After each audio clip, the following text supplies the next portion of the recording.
And it's time once again for the Kennett Indian Coaches Show as we talk to Kennett Indian head basketball coach Noll Billings.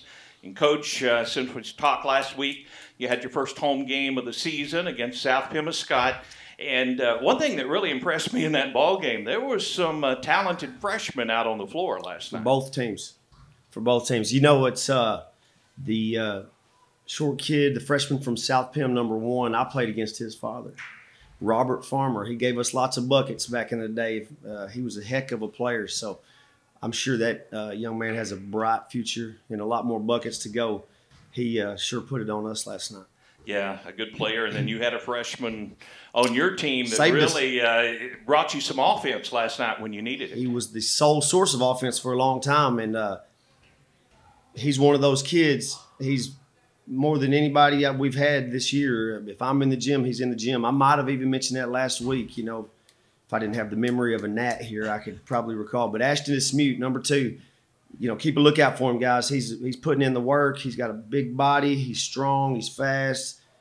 This morning he's up here with Chris Jefferson at 6 a.m. They're calling me because I wasn't up here at 6. I was like, guys, come on now. I'll be there shortly. Give me a break. But he's up here every morning. He's up here every afternoon. He doesn't leave till we kick him out. And he's just a heck of a lot of fun to coach.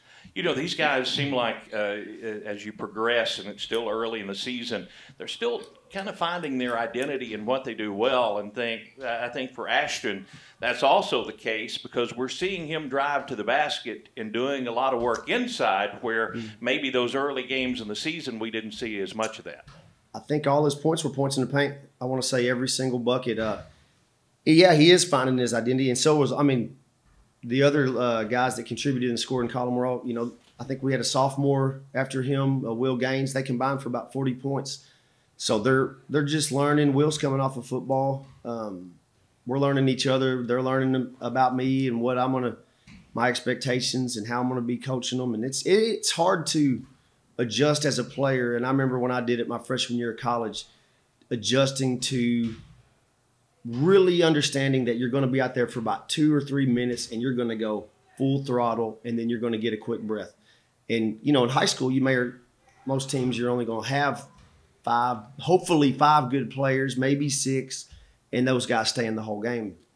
We're fortunate to have a lot of guys that can play, and if we can get that system down and we can really buy in, we can give people problems. I do think it gets hard for the kids sometimes to say, I just feel like I should be playing more. I'd like to be playing more. I'm just not getting in a rhythm yet, Coach, but it's something that we got to play to our advantage. We don't have the size over some of these CMO teams.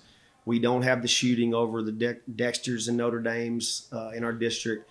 We got to play to an advantage, and that's our advantage. Well, and that advantage were your numbers last night because of the Welch boy. We talked about his knee injury. I think we were off the air, but talented ball player, but he's really struggled. And he hurt the other leg last night. But then Farmer, the freshman, who pretty much carried him, he's tough. You know, he was getting cramps. And you had the numbers you could put in and just keep after him all night. We talk about it in the first quarter. We talk about it in the second quarter. Sorry. We talk about it in the third quarter. And finally, in the fourth quarter, it made me look like I am not clueless because I kept telling boys, man, they're going to wear down. They'll wear down. They'll wear down. They'll start throwing it away. They'll start shooting the ball short. They'll miss some free throws. Those legs will die out. And, boy, it couldn't have come. If it was 2 minutes later, we'd have lost. They really, South Pem fought hard and hung in there and was not letting us back in the game there for the longest time. But eventually – they started coughing it up. We got a couple run-outs. We hit a couple shots. Shooting was horrific for both teams. I think they were 1 for 9 from 3, and we were 1 for eternity, maybe 19, 20.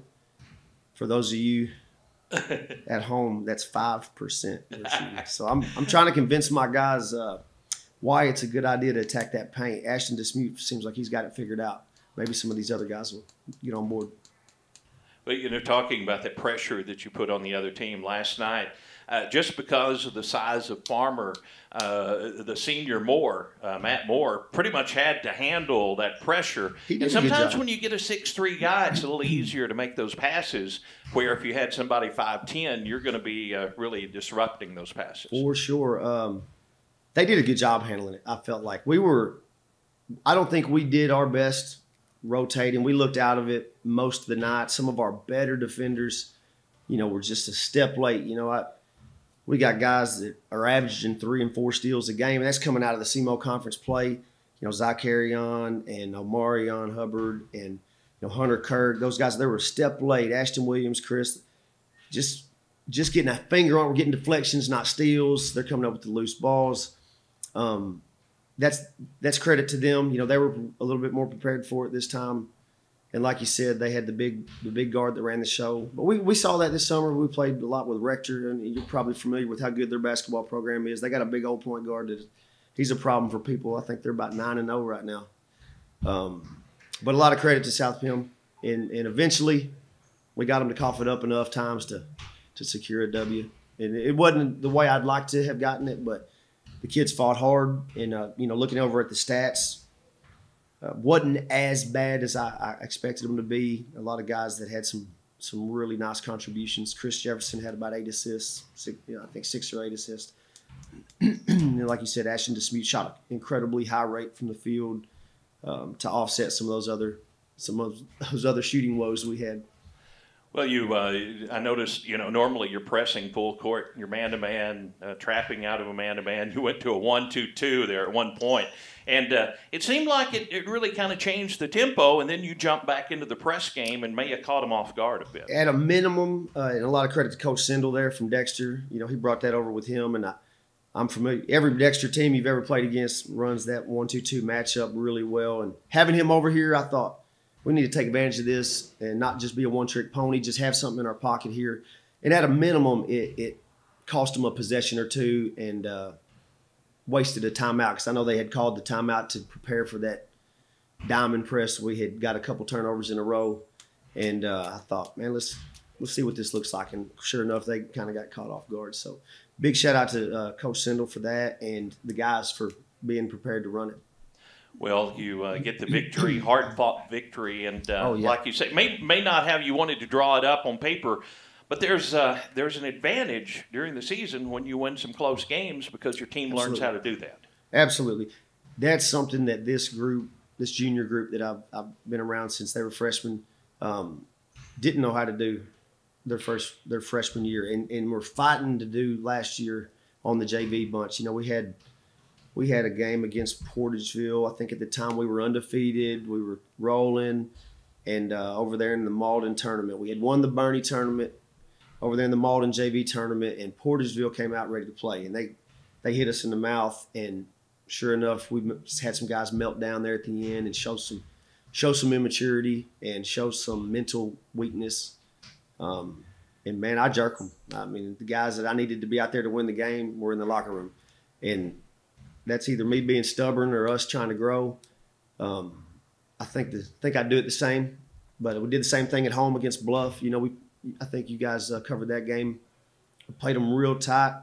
One of my starters right there at the end got a little chirpy about pass the ball, and I'm just like, hey, we got to learn to be next play. And if you don't have a solution to a problem, don't bring the problem up. If you need a solution, ask a coach. Don't just complain and don't throw your teammates out there. Doesn't help. Doesn't help anybody. Doesn't help your teammates, and it's not resolving anything. You're just expressing you're being a baby. That's what you do before you learn how to resolve issues. That's the joy of being a coach. You get to deal with. Oh my gosh, it was a frustrating game last night. I really thought we would just have too much defensive pressure for them, and they handled it really well. That's a wake-up call for us. We rotated terrible out of our traps. If you got a guy go trap, you got to have 3 other guys at minimum got to rotate. And ideally, you get the 4th rotating out too. And they got to rotate to the deepest threat, and we don't do a very good job of that right now. I think we were doing a better job of that over in Gideon or in the CMO conference. Well, we're recording on a Wednesday, and I know that that'll probably be one of the issues you're working on today in practice. Let's talk. You mentioned JV, and last night you only had 2 quarters of the JV game. And we're seeing some of these young guys get a lot of playing time. Maybe an advantage to have a 2-quarter JV game, because your JV guys, when there's a 6-quarter limit, you're kind of limited on how much you can use them when you need them in varsity games. Well, and like we've talked about before, we do have a lot of bodies. So I'm not worried about needing them as much as I'm worried about them needing experience and game time to develop. I felt like we did a terrible job of that the years prior, and I see a lot of coaches do a poor job of that. You got a guy like Chris Jefferson, for example. Last year, he wasn't really a JV guy, but he wasn't a full varsity guy. So there was a lot of nights I wouldn't have him on JV. Then we go in the varsity game, he may not play a lot. So he's a junior, but he's experience-wise, he's a sophomore. He kind of missed a year there. And that goes for a lot of the guys. Dyson Watson was the same way. Carmine Treble was the same way. A lot of those guys sat the bench varsity and weren't allowed to play JV last year. So that was frustrating for me. And I feel like JV is important. I mean, if you remember the best group that I saw come through here in my life, Fred Garman, Wuda, Randrick Crothers, Andy Lack, Cameron Wallace, Jay Shavers, those guys all played JV as sophomores, and Booty included. Other than Randrick Crothers, he played up, and they played together. They learned to win. They learned how to avoid losing. You know, they learned to hate losing. They continued to build confidence as a team, and it matters. You know, you throw Deshaun. You know, Deshaun's been thrown out there to the Wolves in the CMO Conference since he was 14. That's tough, and it's tough to learn how to win against 17-year-olds from Sykeston who are pressing you to death.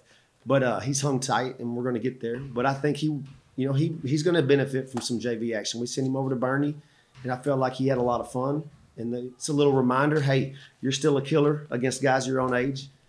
You know, keep the faith, hang tight, and we'll get there. One player that I think you had move in, Hayden Gilmore, I believe. The game he played. You know, watched him in the JV game. He's a shooter, and it seems like he's just, you know, he's learning his teammates and learning his role. I'm sure it's a new system, but he has looked impressive for Hayden Gilmore could not have been better for us. I know he didn't knock down shots in the varsity game like he did the JV game, but that's just shooting. You know, he's got a great stroke. He's going to make shots. I'm not worried about it. I told him, do not hesitate. I don't care if you're 0 for 10. That's on me. I've told you to shoot. His even with the shooting, I don't think he made a three in the varsity game. But even with that said, his plus-minus last night was by far the highest of anybody on the varsity roster. I want to say he was a plus 10, and the next closest guy was about a 6. So his minutes out there matter. When he was on the court, we outscored our opponents. We need 5 guys to do that every night, and we're going to be in good shape. Coach Noll Billings, our guest. We're going to take a break, and we'll talk about the upcoming schedule for the Kennett Indians when we return with the Kennett Indian Coaches Show right after this.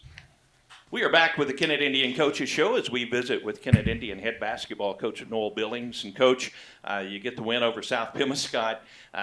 You mentioned about pressing and some adjustments you need to make, and you're going to Charleston. The name Charleston and pressing almost goes hand in hand. Normally, it's Charleston doing that, but I'm sure they're going to. But now you got a team that's going to try to return the favor. We're going to play Kennett Indian basketball. We're going to do what we need to get better at, and if Charleston at this point in the game is better at it than us, so be it. We're going to go up there and we're going to go toe-to-toe with them, and we're not going to back off. We're not going to bow out. We're not going to fall back into a 2-3 and try to lose by 10 rather than 50. If they beat us 50, we're going to lick our wounds, come home, dust it off, and get ready for the next one. I love Charleston's legacy that they've had since I was a kid. I mean, I remember like yesterday beating Charleston at home my sophomore year, and you'd have thought we freaking hung the moon, man. Like we was on top of it. But we're going to do us. And they got a great team. I think they've underachieved thus far. They're going to be hungry. You got at least 2 Division I ball players on that team, high-level Division I. One of them just got an offer from Mizzou, and the other one's just trying to decide which Division I he's going to go to.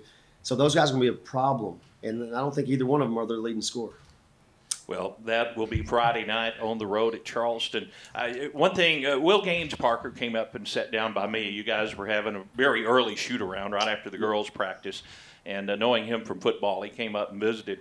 What I love to hear is how excited these guys are to play basketball. And out of his mouth, I may like basketball better than football, and I really wouldn't. I got chills there. Good stuff, Will. He works hard at both sports, but he said, I just thought, but getting out on the floor, he said it's fun. I've had a dunk. Did you see the one play late in the game? Yes. Where he got it at half court and just had his mind made up, I'm going to the rim. And there was nobody within 3 feet of him when he just took one step, one dribble, and went up. And I was like, oh, my God, when he realizes he could do that just about any time he wants, we're going to have a real ball player on our hands that's going to give people fits. I think I asked him how old he was, and I think he said 16. So he's got a couple of years of growing before he develops into a senior. And I'll tell you what, he could be a force by the time he's a senior on your basketball team. Absolutely, he's a gifted kid, man. He's a lot of fun. The thing about Will is he has no idea how much more athletic he is than a lot of the guys that are guarding him, and he'll turn around and he'll go up. And he'll go about it at his level of competition. And he'll get late in the game, and we really need a board, and he gets up for one, and he's, everybody's down here on him. And I want him to be me and just see it one time and go, they can't get the ball where you can get the ball. And we're going to need him against Charleston because that's where they go get the ball.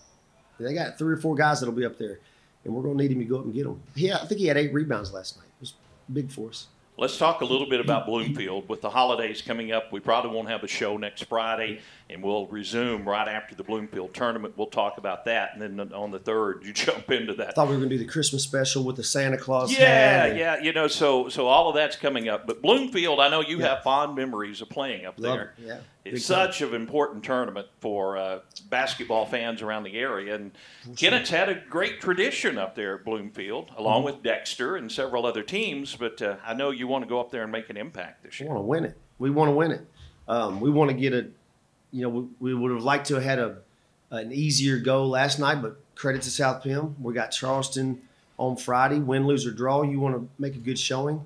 And then we got a seed meeting Saturday. The one thing I think that hurts us and sometimes hurts Dexter too is a lot of those Tri-County teams, and nothing against Tri-County, but I don't know that they value the SEMO conference schedule very much. So we're liable to go up there and get an 8 seed, whereas I feel like if we've had the same schedule as a Bernie or a Bloomfield, we'd be 5-0 too. But that's just the name of the game. Until you play Soxton at Soxton and New Madrid and Charleston, and you're not going to value it. I value it because I played against it and I just watched it. But either way it goes at Bloomfield, I don't care if you're playing a 16 seed or a 2 seed or a 1 seed. You got to go through Dexter. You got to go through Bernie at some point. You got to go through Donovan. You got to go through these teams. Some really good Malden's loaded. You're going to have to win games either way. So, and playing in that atmosphere is the best. It's really the best. Special. I think it's safe to say my favorite memories. I remember the first time none of us knew Anton McKinney could dunk. When I was a junior, Anton was a senior, and he goes down, steal, dunks it. We're all like, you can dunk. Like, you didn't even tell us, man. But just great times, man, great times. I remember the first time making the all-tournament team and just saving the pamphlet with your name in it. And good times. Well, Coach Noll Billings, our guest. Good luck, Coach, and we'll talk to you again next week. See you guys. Come out. All right, come out and enjoy some basketball on the road at Charleston, then at the Bloomfield Christmas Tournament. This has been the Kennett Indian Coaches Show with Noll Billings.